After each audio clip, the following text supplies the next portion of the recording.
ठोको सलाम ठोको, अरे सुबह शाम ठोको, देखो आया कलंदर, रोको ना खुद को रोको। ठोको सलाम ठोको, अरे सुबह शाम ठोको, देखो आया कलंदर, रोको ना खुद को रोको। हम चोरों से चोरी है करते जरूर, अरे रफ्ता रफ्ता रफ्ता मारे अपना फितूर। दिनक दिन दा दिनक दिन दा दिनक दिन दे दिनक दिन दे दिनक दिन दा दिनक दिन दे, बोलो हाजी हुजूर। दिनक दिन दा दिनक दिन दा दिनक दिन दे दिनक दिन दे दिनक दिन दा दिनक दिन दे, बोलो हाजी हुजूर। Lakhs of students और इंडिया का one of the top most examination and securing AIR2, it's really very difficult and truly a commendable job. So here in this podcast we have Arjav AIR2. So सबसे पहले हम जानते हैं अर्जव से उनके बारे में कि कितना स्कोर किया उन्होंने इस एग्जाम में out of 5 and what was his journey. So Arjav, yes. Yes. So my total score was 1210 out of 1250, and the journey was pretty adventurous, exciting, as it was the first competitive exam after class 12th. Yes. So that matters. So like अभी आपने exam दिया तो इसके बारे में आपने कुछ plan किया था कि CUET ही देना है या you had some other plans? Plan तो CUET का ही था, वही था कि कोई अच्छा ड्यू का ही कॉलेज मिल जाए, क्योंकि ड्यू की मतलब रेप्यूटेशन, प्लेसमेंट वही सुनते हैं हम 11th में जैसे ही आते हैं कॉमर्स के लिए, तो इसलिए प्लान तो यही था। So when you started your journey, कब आपने शुरू किया CUET के लिए स्पेसिफिकली पढ़ना? CUET के लिए तो बोर्ड्स के रिजल्ट के बाद ही शुरू किया था मैंने, जब आए थे मतलब, तो उससे थोड़ा पहले वो था कि इंग्लिश के लिए तो मेन कह सकते हैं कि तभी हुई, वरना उससे पहले होता है कि प्रेशर जैसी आ गई थी, मतलब डेट शीट तो जैसी बोर्ड का एग्जाम लास्ट था तो उसके एक हफ्ते का गैप लेकर जैसी फर्स्ट डे था जो मंथ का, तब से। So was it easy? April and May, फिर मई एग्जाम स्टार्ट हो गया, तो कैसे किया प्रिपरेशन आपने?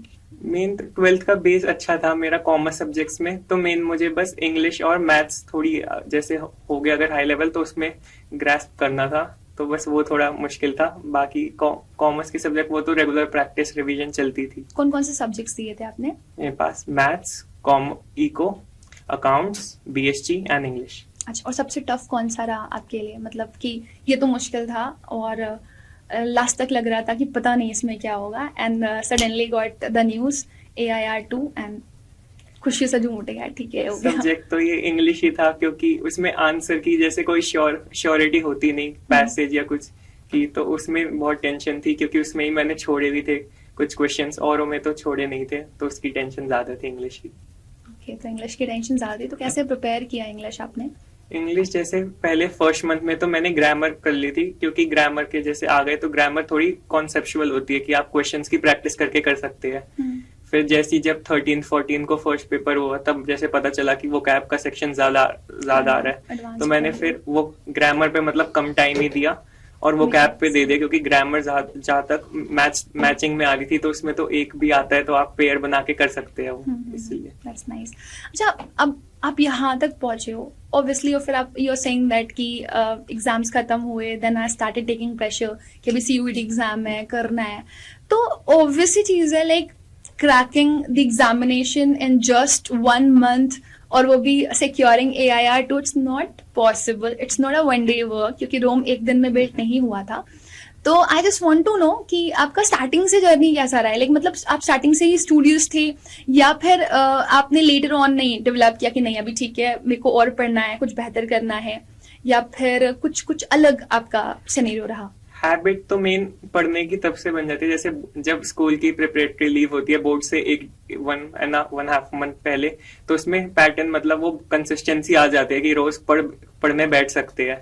तो CUET के लिए भी ऐसा ही था कि जैसे रेगुलर जैसे 2-3 आवर्स पढ़ लिया, उसके बाद फिर 1 hour का गैप, क्योंकि माइंड को भी थोड़ा चाहिए होता है। Obviously. अगर बार बार पढ़ते रहो तो याद ही नहीं होता कुछ, तो ऐसे था। आवर्स क्या रहते थे आपकी पढ़ाई के?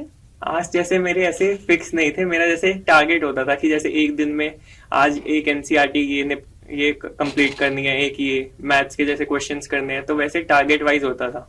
ओके, तो मतलब ऐसा नहीं था कि 12 आवर्स कंसिस्टेंटली पढ़ रहे हो या फिर 15, ऐसा स्टूडेंट्स करते हैं, दे डू, बहुत एग्जॉस्ट हो जाते हैं वो। तो आपका मतलब कितना आवर्स रहता था दिन भर का स्टडीज, कुछ फिक्स था या फिर कभी 6 कभी 7 या ज्यादा भी हो जाता था? नहीं, वो फ्लक्चुएट कर रहा था। वो ये होता है कि जैसे आपने पहली बार एक बार पढ़ ली एनसीईआरटी, अब आप दूसरी बार पढ़ोगे तो आपका टाइम कम ही होगा, बढ़ेगा नहीं। तो वैसे कम होता गया, फिर मतलब लगने भी लगा हाँ जल्दी काम हो रहा है। तो जैसे मैथ्स या इंग्लिश है जो प्रैक्टिकल थोड़े सब्जेक्ट है उनको ज्यादा टाइम मिल पाए, तो वैसे था। अच्छा, what was your biggest motivation? Like obviously हम ना इन्फ्लुएंस होते हैं किसी ना किसी जगह से, चाहे तो वो पीयर्स से हो, अपने फ्रेंड्स वगैरह से, या तो फैमिली का कुछ ना कुछ ऐसा रहता है कि मेरे बेटे को ये करना है, या कुछ ना कुछ ऐसा कनेक्शन, या फिर ऐसा होता है कि स्कूल में कुछ ना कुछ कोई भैया कोई दीदी मिल गया, कोई टीचर मिल गया जो बहुत इन्फ्लुएंस करता है हमको। So what was yours? मेरा तो एक तो फ्रेंड सर्कल मेरा मतलब बहुत अच्छा था कि जैसे स्टूडियस भी था, और जब फन या एक्साइटमेंट कुछ करनी है तो उसके लिए भी था। तो एक तो सपोर्ट फ्रेंड से भी अच्छा था, फैमिली का ही बाकी सपोर्ट भी बहुत अच्छा था, क्योंकि वो प्रेशर इतना फील नहीं होता जब आप पढ़ने बैठो। और बाकी टीचर्स का भी था, जैसे टीचर्स रेगुलर कहते रहते थे कि आगे के 3 साल मतलब अभी कॉलेज तक के अंडर ग्रेजुएशन के तुम खुद डिसाइड कर सकते हो, क्योंकि स्टार्टिंग की स्कूल लाइफ तो पेरेंट्स डिसाइड करते हैं, तो ये तुम्हारे हाथों में होती है। सो लाइक जब आपने ऑब्वियसली 10th के बाद मतलब it's like a kind of pressure कि भाई साइंस, मतलब हमारे यहाँ भी होता था when I was in class 10, तो मैं जब 11th में जा रही थी, मेरे जितने भी भाई बहन थे मोस्टली या तो वो कॉमर्स बैकग्राउंड के, या तो फिर they had taken biology. So I had pressure कि साइंस लेनी है, साइंस लेनी है, साइंस लेनी है। सो ऐसा कुछ प्रेशर था आपके ऊपर कि साइंस लेनी है और आपने कॉमर्स ले लिया और फिर सडन ये? नहीं, प्रेशर नहीं था। जैसे मेरा पहले फिक्स ही था कि कॉमर्स साइड में ही जाना है, साइंस साइड का मतलब कभी आइडिया आया नहीं। okay. बस पहले मेरा गोल अलग था, जैसे पहले सीए या बीकॉम की साइड जाना था, तो अब मेरा माइंडसेट मतलब ई कॉमर्स की तरफ चेंज हो गया। तो that's good. और फिर SRCC एशियाज नंबर 1 कॉलेज, तो भाई हर किसी का ड्रीम है वो तो। अच्छा, ऑब्वियस सी चीज है कि जब हम प्रिपरेशन टेन्योर में होते हैं तो बहुत सारे अप्स एंड डाउन आते हैं लाइफ में, तो आपकी लाइफ में भी रहा होगा। Journey is never easy, everybody talks of success कि भाई आज ये आया आर टू, बट उसके पीछे के स्ट्रगल्स कोई नहीं जानता है। And when we get this opportunity कि जब हमें लाइक अपने आप को शोकेस करने का मौका मिला है, और ऑब्वियसली बहुत सारे लोग आपको देख रहे होंगे तो they can connect with you, because कोई ना कोई ऐसी स्टोरी होती है जो हमें आपसे कनेक्ट करती है और वही हमें इंस्पायर करती है when he can do this, why not I. तो I just want to know कि like throughout your journey, obviously आपने बोला कि आप बहुत स्टूडियस रहे हो, बट कभी ना कभी लाइफ में हमारे कोई ना कोई ऐसा हिट पॉइंट आता है जहां पर हम बहुत टूटते हैं, बहुत बिखरते हैं, फिर हम बोलते हैं नहीं, this is not the ending of life, I have to start again and I won't rush even, लेकिन मैं कुछ ना कुछ तो बड़ा करूंगा अपनी लाइफ में। So what was your motivation during that? मेरे साथ जैसे जब प्रिपरेशन होती है तो मेरे साथ बहुत बार हुआ है कि जैसे कभी बुक्स लेकर बैठो तो मतलब कुछ समझ ही नहीं आता है एक बार पढ़ने पर, जैसे 2-3 बार पढ़ लिया तो तब टेंशन होती थी कि अब कैसे होगा। तो मैं तब ये करता था, जैसे कि अगर रात को बैठा हूँ पढ़ने और मतलब नहीं हो पा रहा, तो मैं तब रेस्ट ही कर लेता था। तो मैं फिर सुबह उठ के वही करता था, क्योंकि जब माइंड फ्रेश होता है तब फिर हो जाता है, चीजें ज्यादा समझ आती है। तो मेरी यही स्ट्रैटेजी रहती है कि मान लो अभी नहीं हो रहा तो ये नहीं कि अभी करना है, आप थोड़ी देर रेस्ट ले लो, किसी और टाइम कर लो, बस वो टारगेट कंप्लीट होना चाहिए जो था आज का। जैसे कैलकुलेटिव सब्जेक्ट्स वगैरह होते हैं तो ऑब्वियसली हर स्टूडेंट अलग अलग स्ट्रैटेजी के साथ पढ़ता है, एंड एज यू सेड कि फ्रेश रहते हैं तो हम ज्यादा कंज्यूम कर पाते हैं। सो लाइक कुछ कैलकुलेटिव सब्जेक्ट्स अगर मैं लूँ और कुछ ऐसे सब्जेक्ट जिसमें सिर्फ रोट मेमोराइजेशन करना होता है, तो आप किसको प्रेफर करते थे कि मॉर्निंग में पढ़ो एंड ये वाला टास्क आप इवनिंग में भी कर लोगे, कोई इशू नहीं है? मेरा जो रोट लर्निंग वाले सब्जेक्ट होते थे वो मैं मॉर्निंग में प्रेफर करता था, क्योंकि जैसे अगर आप मान लो एग्जॉस्ट हो गए, टायर्ड हो गए, तो आप तब प्रैक्टिकल पे शिफ्ट हो सकते हो। क्योंकि अब प्रैक्टिकल करने में जैसे अब ऑनलाइन सब कुछ है, तो आप ऑनलाइन करो तो आपको एक्साइटमेंट ही होती है, जैसे प्रैक्टिकल करने में बोर नहीं होते। हर मैथ्स के जैसे क्वेश्चन में कुछ नया सीखने को मिला, इंग्लिश की कुछ नई वोकैब हो गई, ऐसे। तो इंग्लिश और मैथ्स मेरे जैसे एंटरटेनिंग सब्जेक्ट्स टाइप थे कि अगर कुछ नया सीखना है, ग्रामर या वो, तो उसमें इतना सोचना नहीं पड़ता क्योंकि वो प्रैक्टिस की है, उसमें कुछ आपको याद तो करना नहीं। तो ये थी मेरी। That's nice. आप मेरे को ये बताओ, लाइक जितने भी स्टूडेंट्स आपको वॉच कर रहे हैं, obviously if they are coming here तो वो कुछ ना कुछ लेकर के जाएंगे आपसे, तो आप जितने भी स्टूडेंट्स जो आपको देख रहे हैं, आप उनको क्या सजेस्ट करना चाहोगे एज ए स्टूडेंट? क्योंकि बहुत मुश्किल होता है to balance 12th with CUET, and कभी कभी स्टूडेंट्स को लगता है कि ये स्ट्रैटेजी होती है बच्चों की, एग्जाम्स आएंगे तब पढ़ेंगे, एंड फिर क्या होता है वो प्रेशर हैंडल नहीं कर पाते एंड दे फेल। तो what was your strategy and how will you motivate all the students कि अगर वो ये करते हैं as you did and you secured this rank. तो वो अगर ये करते हैं so definitely they will be the next. Schools में बोर्ड्स के लिए तो जैसे मैं भी एग्जाम से पहले पढ़ता था, पर मेरा ये होता था जैसे स्कूल में रेगुलर टेस्ट होते हैं, क्लास टेस्ट वो सब, तो उन सब टेस्ट के लिए पढ़ो, ये नहीं कि फाइनल बोर्ड्स के लिए, क्योंकि आप उन सब टेस्ट के लिए पढ़ोगे तो आपको एक बार याद करोगे, 2 बार ऐसे करके आपको खुद ही याद हो जाएगा, और राइटिंग स्पीड वो सब टाइम मैनेजमेंट भी आ जाएंगे। और सीयूईटी के लिए वही कि बोर्ड्स में अगर आपने जैसे कंसिस्टेंसी पेपर से पहले, क्योंकि अगर लोग पढ़े भी तो वो 6-7 घंटे तो वैसे भी पढ़ते हैं, तो आपकी वो हैबिट डेवलप हो जाती है फिर कि 6-7 घंटे आपको पढ़ना ही है। और फिर ये भी होता है थोड़ा कि हाँ लाइफ सिक्योर हो थोड़ी कॉलेज 12th के बाद, क्योंकि 12th के बाद ऑप्शंस बहुत सारे खुल जाते हैं, स्कूल में तो फिक्स होता है कि आपने ये चूज किया तो अब यही करना है। हाँ. तो ये इसलिए होता है। That's good. That's good. अच्छा CUET अड्डा के बारे में आपको कैसे पता चला? Like you are sitting over here and obviously you must have some connection with CUET अड्डा. So how did you come to know about this? CUET अड्डा से मैं जैसे ऑनलाइन यूट्यूब पर ही इंट्रैक्शन हुई मेरी कि उनकी वीडियोस। Like कौन से सब्जेक्ट्स पढ़े थे आपने यहाँ से? मैंने एक तो इंग्लिश, मैथ्स और जो बाकी सब्जेक्ट्स है कॉमर्स के, इको, अकाउंट्स, वो उनकी मैं जैसे क्वेश्चन है। कुछ याद है कौन सा सेशन देखा था? एक तो इंग्लिश जैसे एग्जाम रेप्लिका सीरीज आई थी, हाँ. फिर टॉप 50 क्वेश्चंस टाइप, हाँ. और एक ऐसे थे, और जैसे वो होता था कि हर दिन पेपर हुआ तो पेपर का रिकैप इंग्लिश में कि वो कैप कौन कौन सी आई वो सब की आइडिया लगे। And what about grammar? Grammar वो था, मैंने वो देखा था कि आपकी शायद सीरीज थी 120 ग्रामर रूल्स, तो मैं उसमें जैसे 5 मिनट की वीडियो तो वो जल्दी होती रहती। हाँ. तो ये हाँ, मतलब आई फील कि आज की जो हमारी लाइक यूथ है वो ऐसे क्विक चाहती है चीज़ें, so this is true, but I hope कि वो बेनिफिशियल रहे होंगे, बट अनफॉर्चुनेटली ग्रामर इतनी ज़्यादा आई नहीं थी।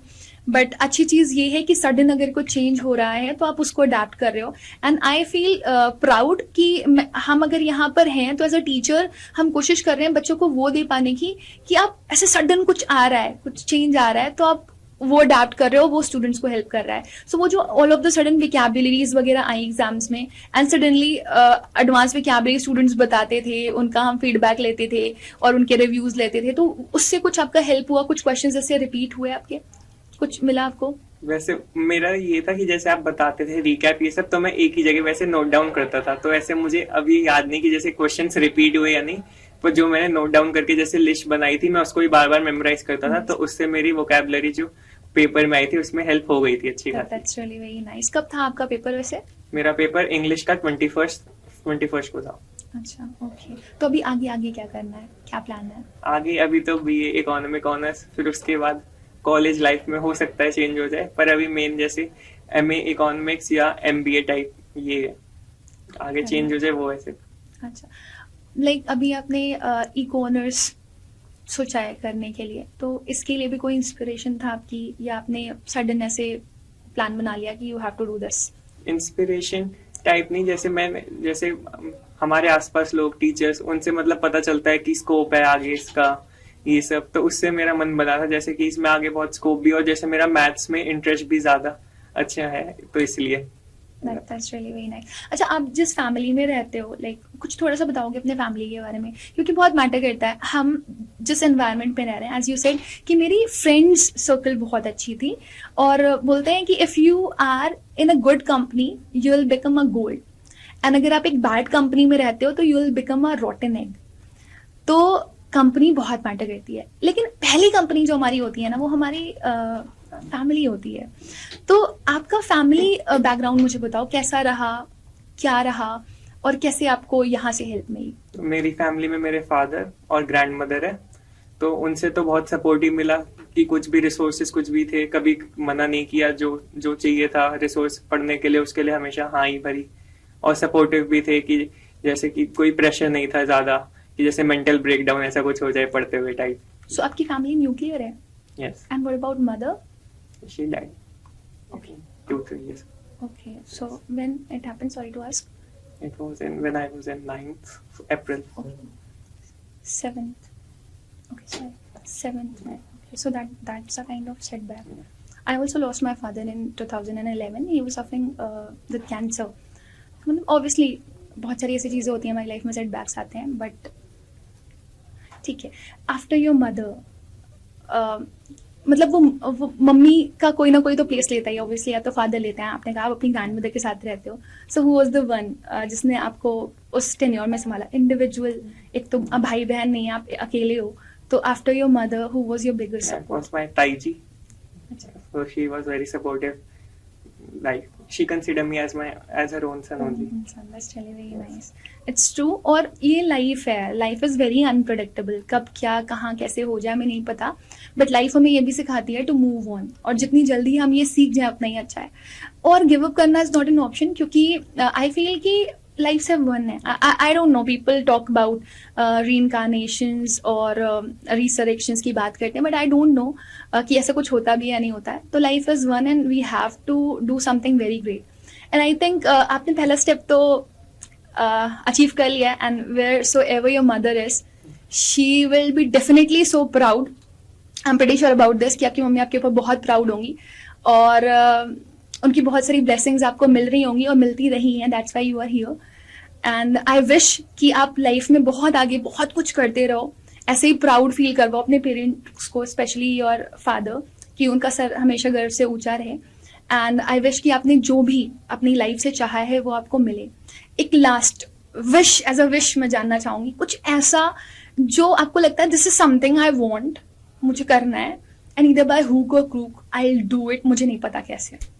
मैं जैसे ये है कि जैसे मेरे फादर कहीं घूमने वैसे इतना जाते नहीं है, तो मेरा है कि मतलब मैं इतना सक्सेसफुल हो जाऊं कि उन्हें जहाँ घूमने जाना है या पूरी फैमिली को जहाँ घूमने जाना है मैं वो अफोर्ड कर पाऊँ. Wow, that's a big thing. Very nice. So I wish कि आपकी ये विश जल्दी पूरी हो, एंड आई जस्ट वांट कि आपके फादर के फेस पर, जो भी आपको फोस्टर कर रहा है उसके फेस पे सिर्फ आपकी वजह से स्माइल हो. एंड आज हम लोग ये पॉडकास्ट कर रहे हैं, और आज से 4 years बाद आई am pretty sure about this कि आप वो पूरा कर रहे होगे. इफ यू मैनिफेस्ट समथिंग ना, वो हमने एक डायलॉग सुना ना कि इतनी शिद्दत से तुम्हें पाने की कोशिश, तो वो जर्नी होती है, because the whole world is working on energy bodies. तो कभी ना कभी हमारे साथ होता है कि जो हम सोचते हैं, जो हम चाहते हैं वो पूरा हुआ है. कुछ ना कुछ ऐसा लाइफ में हुआ होगा आपके साथ जो आपने बहुत शिद्दत से चाहा होगा और आपको मिला होगा. कुछ ऐसा था लाइफ में? AIR2 विश किया था? नहीं, AIR2 तो विश नहीं किया था, लेकिन बट यू आर हियर. और कुछ लाइक बोर्ड एग्जाम या कुछ और? मेरा मतलब मेन ड्रीम पहले यही था कि SRCC में मतलब हो जाए, वो हो तो गया. जा रहे हो ऐसा नहीं था AIR2 लाके हो, बस ये था कि मेन जो ड्रीम है कोर्स वो मिल जाए मुझे. बस ठीक है. So will be doing felicitation, and मुझे पता है आपको SRCC तो लाइक इज पहुंच गए हो आप. तो जब हम वापस मिलेंगे फेलिसिटेशन में, तो SRCC के बाद ही मिल रहे होंगे. तो एक मैनिफेस्टेशन तो कंप्लीट हो ही चुका है, एंड आई विश कि आपका सेकंड भी जल्दी कंप्लीट हो. एक लास्ट कुछ ऐसा जो आप कहना चाहते हो कैमरे पर, all the peers of yours, या फिर जूनियर्स, या फिर कुछ पेरेंट्स भी आपको देख रहे होंगे, पेरेंट्स का भी सपोर्ट बहुत मैटर करता है. तो कुछ ऐसा जो आप सबको बोलना चाहते हो, कुछ कहना चाहते हो मन से? मैं सब स्टूडेंट्स को यही कहना चाहूंगा कि आप जिस भी एग्जाम या किसी के लिए भी कर रहे हो, तो उसके लिए एक पूरा अपना बेस्ट ट्राई दे दीजिए, क्योंकि उसके बाद जैसे लाइफ एक तरीके से सिक्योर और सेफ हो ही जाती है. और पेरेंट्स के लिए कि स्टूडेंट्स पे ज्यादा जैसे प्रेशर ना डाले स्टडीज उसका, क्योंकि कई बार जैसे CUET में भी हमने या और एग्जामिनेशन होती है, तो कई बार ये भी होता है कि स्टूडेंट्स पूरी अपनी तरफ से एफर्ट्स डालते हैं, कुछ जो गलती होती है वो दूसरी साइड से भी होती है, तो ऐसे उनको डिमोटिवेट ना करेगा. Thank you Aarav. I just hope कि ये जो पॉडकास्ट है काफ़ी सारे स्टूडेंट्स के लिए लाइफ चेंजिंग एक्सपीरियंस रहेगा, एंड काफ़ी सारे स्टूडेंट्स आपका ये पॉडकास्ट देख करके मोटिवेटेड फील करेंगे. Thank you.